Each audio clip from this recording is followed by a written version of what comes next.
Hey everybody, welcome to the briefing room. I'm Devin Dwyer. Happy Thursday to you. Great to have John Santucci, our senior investigative reporter, with us today. A very big day on the Russia investigation, the special counsel probe into President Trump's inner circle. A number of cases. We've talked, John, about how 6 of President Trump's closest colleagues, associates, have been indicted by the special counsel, pleaded guilty. One of those is his former campaign chairman, Paul Manafort. Paul Manafort, if you have forgotten, has been indicted in 2 different cases, and one pled guilty. He is going to be sentenced this afternoon. He's back in federal court for the sentencing in one of the 2 cases. Right. John, this is the case involving the financial crimes, unrelated to the campaign, unrelated to President Trump, but very serious matters. He could spend the rest of his life behind bars. Yeah, I mean, many are saying that he'll get upwards of 2 decades in jail, and that's only in this one case. This is the Eastern District of Virginia case. This is the first one that actually did go to trial for special counsel Robert Mueller. So we're going to learn very shortly what happens to him. He's obviously been spending time in jars, behind bars, since a judge accused him of witness tampering late last summer. He's already in jail, and what's your over-under on how long he could be sentenced I mean, for? the guidance that we've gotten is somewhere that could be around 25 years. Just in this case? Just in this case. Wow. And remember, he has a second sentencing, Devin, next week for the charges he faces in the District of Columbia case. That's also a federal case. But like we said, he's been in jail for quite some time. Our Catherine Falders, who has been in the courtroom for us for the last several months, has reported that she has seen a physical change in Paul Manafort. He's been in a wheelchair at some times when he comes into jail. He has aged quite significantly. Remember, this is a man that's going to be 70 years old next month. So not too easy being in jail. Quite a player in this town for decades, someone who had advised presidents, Republican presidents, going back years. Gerald Ford. Gerald Ford, and now behind bars for some pretty serious crimes, and just, as we've been saying, 1 case out of 2. And John, he is appealing this, we should say, even though he was found guilty, pleaded guilty. And cooperated for a period of time with the special counsel until they realized that the cooperation was no too good. And we'll have to keep an eye on the pardons game as well. We know that he has maybe perhaps hoped for a pardon from President Trump, who's spoken favorably, but it's not clear, so much more to come on that. We'll talk about pardons with Michael Cohen as well coming up shortly, but also want to start today going to Capitol Hill, where House Democrats are beginning their afternoon here, taking a look at a resolution condemning bigotry, anti-Semitism, and hate in all of its forms.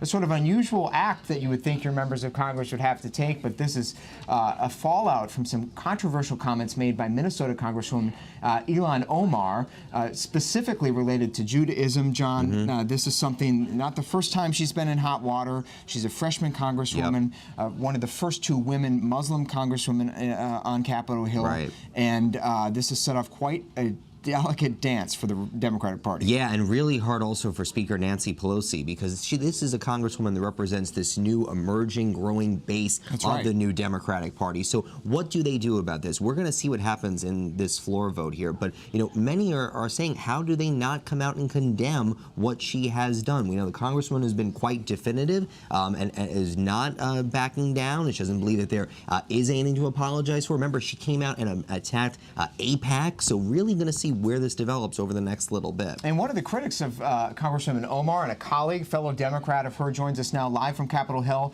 Congresswoman Debbie Wasserman Schultz of Florida. It's great to see you, Congresswoman. Thank you so much for being here. I know you've been involved in drafting the resolution. I want to put up some of the text. Some pretty strong language condemning bigotry in all of its forms, white supremacy, anti-Islamophobia, all of the like in there, particularly anti-Semitism. Where do you fall on whether the Congresswoman's name should be included? We don't see her in this resolution, her name. Where I fall is as a member of the Democratic caucus, a proud member of the Democratic caucus that is going to be proud to speak for and cast my vote in support of this resolution that was crafted by members of our party who do understand that we have to fight hatred and bigotry, anti-Semitism, racism in all its forms, and that using the platform of the floor of the House of Representatives to do that is absolutely essential. We've not seen that same enthusiasm, shall we say, from the other side of the aisle, particularly when it's come from the occupant of 1600 Pennsylvania Avenue. And so ensuring that we can use this as an education moment so that people can understand what exactly anti-Semitism and Islamophobia mean, and that they're not just tossed as words around that have no meaning. Words have power, and this resolution gives meaning to those words. Are you surprised this is something that you even have to do as a Democratic majority? I'm surprised that in the 21st century, in 2019, that we have to spell out what is unacceptable in terms of hatred. Yes, I am surprised, but I have to tell you that there has been I'm surprised but proud that we are taking this moment as a Democratic majority and doing so immediately, not hemming and hawing, not sweeping it under the rug, not doing a lot of hand-wringing over it, but being deliberative and making sure that we spell out what it means and the kind of pain it causes, which has not been done by the Republicans when it comes to the President of the United States and all the Islamophobia and anti-Semitism and bigotry that he has engaged in since he's taken office and even since he began running. The comment from Congresswoman Omar that sort of prompted this move for resolution was one where she was comparing supporters of Israel to showing allegiance to a foreign power, perhaps at the expense of allegiance to the United States. It's one that she has pushed back on. I want to show folks the tweet. She says that she has her views, is entitled to her views. Certainly is something she says she shouldn't be expected to have allegiance, pledge support to a foreign country. Today, Speaker Pelosi said she didn't believe that Congresswoman Omar intended to be anti-Semitic in that way. Congresswoman, do you think there's a place in Congress for critics of Israel? What I think there's a place in Congress for is making sure that we use the representative body that is the U.S. House of Representatives to foster understanding and tolerance. And that's what this resolution is designed to do.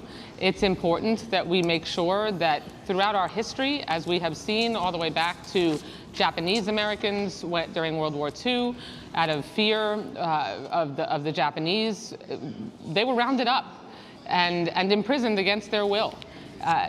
Because their loyalty was questioned to this country. The same happened when John F. Kennedy ran for president, and he's an Irish Catholic, and whether he could be loyal to the United States and was or was not loyal to the Vatican or even to Ireland was questioned. And so Jews have experienced that throughout our thousands of years of history, as if we are somehow a stateless people that have more loyalty to Israel or to one another than we do to our countries of origin. And so making sure that we continue and constantly use these moments to educate people about the pain of anti-Semitism and bigotry is absolutely critical, and that's what this is designed to do.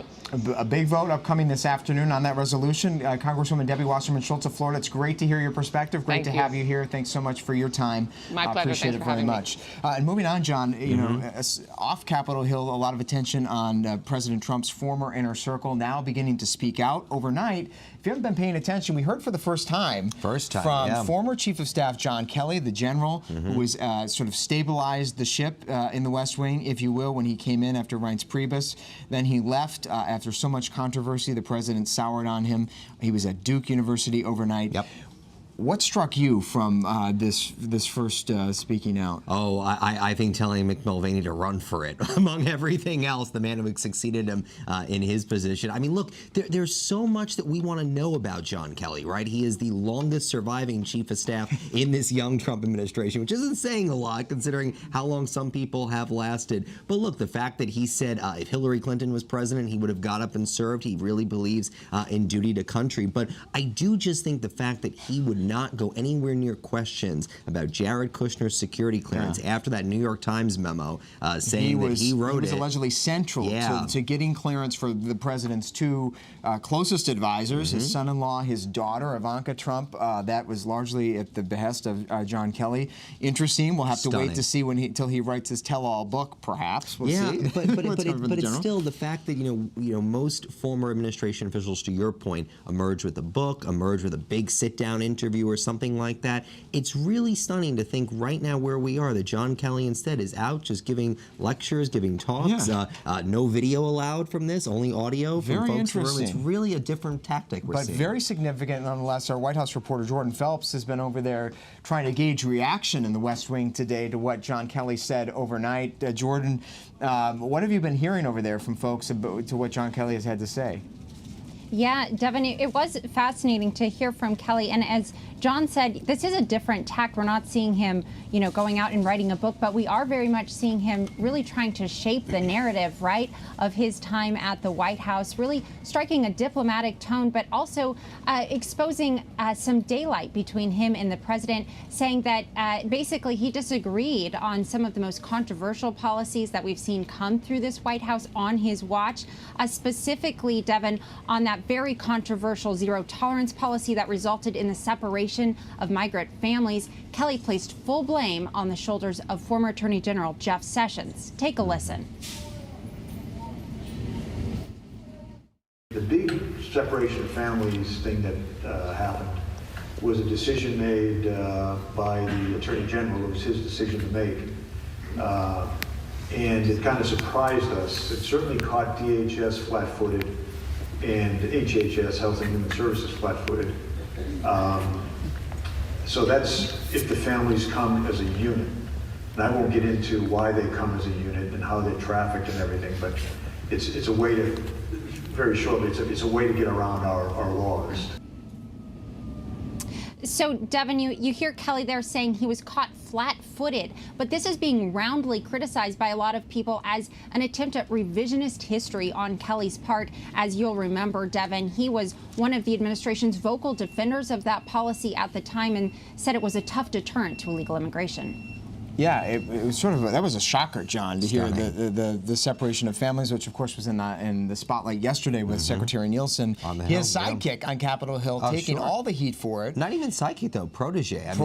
This is the woman who he handpicked to succeed him as Secretary of Homeland Security. Was for a brief period of time his #2 at the department, and then #2 at the White House until she ultimately went and filled his old job. And to suggest, as Jordan was saying, that he didn't have anything to do with this, didn't think it was a good idea, flies in the face of fact, which he said publicly at the time, and we know that he was one of the most hawkish on immigration in that West Wing. Yeah, really pushed this hard one of the people, along with Stephen Miller and other close advisors to the president, that were right there defending him on the front lines. One of the few times we actually saw Kelly out there talking about this was one of those 2 press conferences he did behind the White House podium. Yeah, so, and Jordan, it does seem that there's a little bit of revisionism going on here, as you said earlier, where John Kelly, as many former members of the administration have done, they leave, they sort of separate themselves from some of the controversial policies, but then try to recraft their image. It does seem here, given his comments about perhaps having worked for President Clinton, if she had won the election, sort of he's trying to suggest, it does seem, that he's sort of a nonpartisan figure. Yeah, Devin, it's very clear here that Kelly wants to be remembered as a public servant. He doesn't want to be remembered as some sort of political hack, a political appointee. And that was really the point he was making, Devin, when he said that he would have been happy to serve for President Clinton had she been the one who had won instead of President Trump. So he didn't criticize Trump directly, but really separating himself from Trump in the process. Yeah, Jordan, thanks for that. Stand by. Speaking of former members of Trump's inner circle, some new headlines today. Sorry, there's just a lot today. There's a lot going on involving President Trump's former personal attorney, Michael Cohen. Obviously been in the news a lot. He was on Capitol Hill for 3 full days testifying about President Trump, is going to jail for lying to Congress, among other crimes. And now there's this finger-pointing, John, over potential of a pardon for Michael Cohen. His lawyer, Lanny Davis, says that at one point he had reached out about the possibility of getting a pardon. The White House legal team says, wait a second, we didn't, reach out to him. We didn't engage on this. So there's a bit of a back and forth there. But the potential liability for Michael Cohen could be his testimony to Congress, which I think we have, where he denied having any awareness of a pardon. Take a listen. And I have never asked for, nor would I accept, a pardon from President Trump.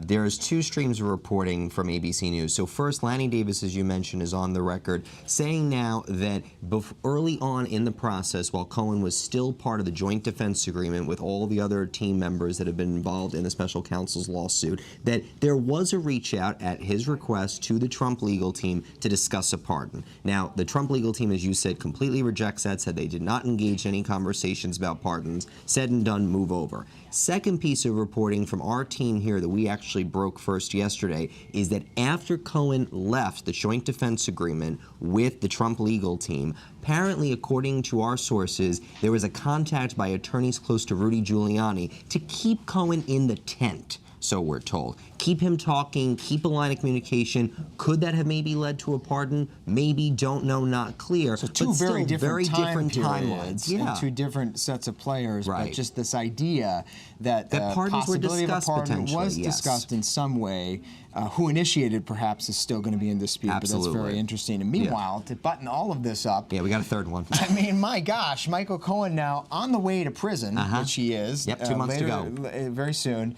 Is suing the Trump organization. Yeah, this is a doozy of a lawsuit. So Michael Cohen is saying that he had a deal with the Trump organization that they would take care of his legal fees. Now, not Donald Trump paying Michael Cohen for services rendered. Rather, Michael Cohen going out and having to hire attorneys to deal with the special counsel, the Southern District of New York, there was all an of the agreement. congressional. That's what he claims. Now, we spoke to sources close to the Trump organization. They say no such deal existed whatsoever. We asked folks up there what they thought of this. One source told me they thought this was, quote, laughable, and they felt Michael Cohen's GoFundMe fund might have not worked out too well. Wow. And Jordan Phelps, again, you're talking to folks over there and your sources in the West Wing. From my read of it, they don't seem particularly bothered by Michael Cohen, especially now because of this pardons controversy. It's almost like a gift, a blow to his credibility, a gift to the White House. They don't seem bothered by what he's been saying the past few weeks. Is that true?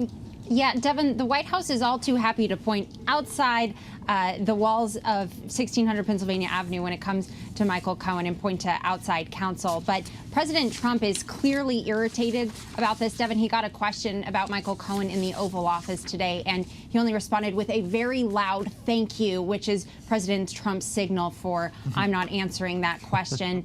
We've also seen the president angrily tweet about that Michael Cohen hearing happening as he was having this summit with Kim Jong-un, suggesting that that might have been part of the reason for the walk of that, which is, of course, interesting in and of itself, considering that the president has tried to cast that summit as a success. And what will be interesting here to see is if Congress does anything for what Cohen said to them. I mean, could they take action on him? That tongue lashing he got from Elijah Cummings last week saying, I warned him, do not lie to me. Could this now be something they go after? He said he never asked for, had any discussion about a pardon, and yet now we have this admission from his team and from others that there was a discussion. Yeah, so it'll be we'll interesting to see where this goes. John Santucci, great Nice to have to you. see you. Much more reporting at abcnews.com. Jordan Phelps, appreciate you as well over at the White House. Much more from you, I'm sure, as this day continues to unfold. Meanwhile, back to Capitol Hill, where if you weren't paying much attention last month, something big happened, something extraordinary that doesn't happen all that often these days. Congress passed a sweeping environmental conservation law with a bipartisan majority. Take a look at what it does. It even has the support of President Trump, designates over 1 million acres of wilderness, protects several thousand acres from mining, expands the number of national parks in this country, even creates 4 new national monuments. And get this, the Congressional Budget Office even says this bill would save taxpayers $9 million over a decade. Pretty big deal. A little while ago, we were joined here in the briefing room by 2 of the champions of this legislation, a political odd couple, Republican Senator Lisa Murkowski of Alaska and Democratic Congressman Raul Grijalva of Arizona. They told us what this new bill means. Take a listen. This is something that's far from the Green New Deal many in your party have been talking about, but you've called this something of an old school Green Deal. Tell us about that. That is, as you pointed out, the acreage and the new set-aside areas, the permanent reauthorization of the Land and Water Conservation Fund. While I called it an old school deal, it's the fact that this is legislating, and this is what we come here to do.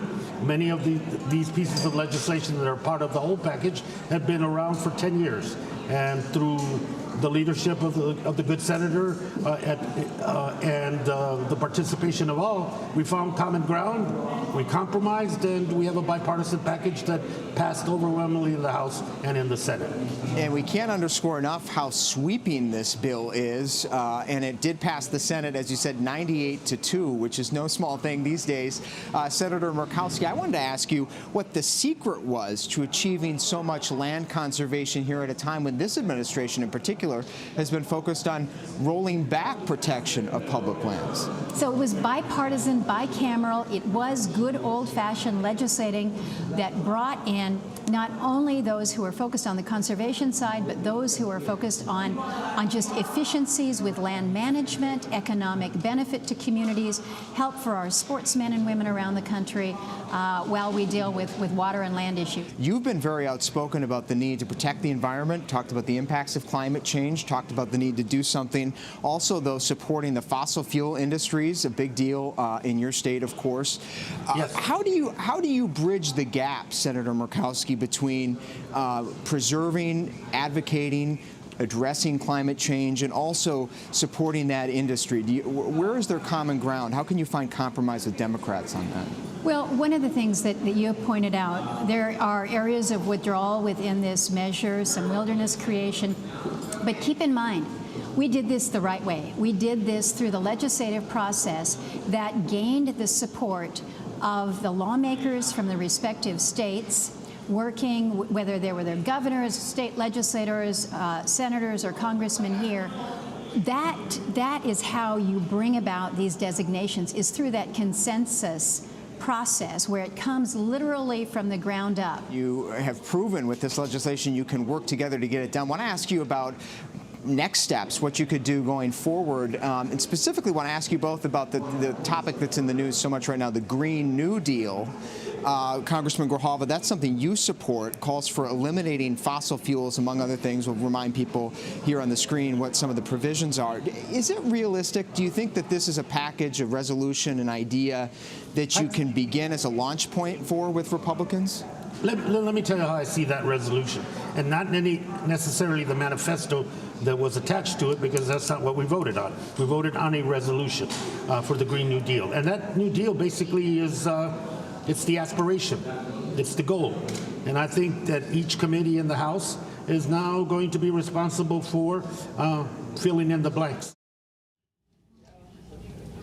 All right, our thanks to Congressman Grijalva of Arizona and Senator Murkowski of Alaska weighing in there on the Green New Deal, something they seem to suggest could not potentially be a launch point for bipartisan compromise, but celebrating a big one nonetheless with that land conservation bill. You can check out more on that at abcnews.com. We'll keep an eye on the Manfort sentencing over in the District of Virginia. The president's former campaign chairman headed to prison for quite a long time, we expect later today. Stay here with us at ABC News Live for updates on that front. Hope you'll be back here tomorrow, 3:30 Eastern Time in the briefing room.